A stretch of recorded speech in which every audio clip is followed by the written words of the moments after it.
જય માતાજી મિત્રો, હું એડવોકેટ ભારાભાઈ કારિયા. મિત્રો, આજે દેવભૂમિ દ્વારકા તથા જામનગર જિલ્લાના સાંસદના ઉમેદવાર એવા જેપી મારવિયા સાહેબ તથા બાલા ચાર રસ્તા ખંભાળિયા સુધી જોધપુરના નાકે માં રેલીનું આયોજન કરવામાં આવેલ છે.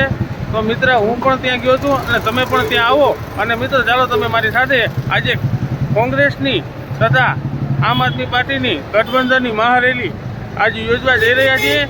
હું પણ જોડાવાનું છું, તમે પણ જોડાવો. ચાલો મિત્રો, તમે મારી સાથે.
चालाक दुश्मन है तुमको चारा दे के मारेगा.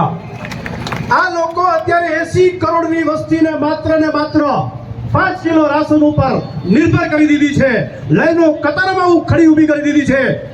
અને કોરોનાનો જે સમય હતો આપ બધાને યાદ છે, ઘર ઘરમાંથી લાશો નીકળતી હતી અને એના પછી પણ હજી મોતની પરંપરા ચાલુ રહી છે. હજી ઘર ઘરમાંથી કોઈને હાર્ટ ફેલ થાય છે, કોઈનું મગજ ડેમેજ થઈ જાય છે, કોઈને પેરાલિસિસ આવે છે. એ આ સરકારની દેન છે. આ અત્યારની સરકારને જાકારો આપવા માટે તમારી દિવાલ ઉપર જે મૃતકનો ફોટો હોય, કોરોનામાં જે તમારું સ્વજન ગુજરી ગયું હોય, એના વગર સોગંદ ખાય એ છબીના ફૂલને યાદ કરી અને ફૂલવાળી સરકારે જાકારો આપવાનો સમય બાકી ગયો છે. કોઈ સંજોગોમાં માફ ન કરી શકાય. જેને તમે માતા કહેતા હતા, આપણે બધા હિન્દુ સનાતની સંતાનો માટે ગાય જે માતા છે, આ માતાના સોગંદ ખાય અને ગૌ હત્યાની સરકાર, જેને બીફની જે કંપનીઓ હતી, આ બીફની કંપનીઓ પાસેથી 250 કરોડ રૂપિયા જેને ચંદા લીધા છે, જેને ફાઇનાન્શિયલ ફંડ લીધું છે, આવી સરકારને ખરેખર એની ઓકાત બતાવી જોઈએ. એની લાયકાત બતાવીને ઘર ભેગી કરવા માટે એકવાર ઘરથી બહાર નક્કી અને પંજાના બટન ઉપર નિશાન પંજાનું દબાવી અને એકવાર આ સરકારને ખરેખર જાકારો આપી દો એટલે આપણા માટે 6 દિન આવી ગયા.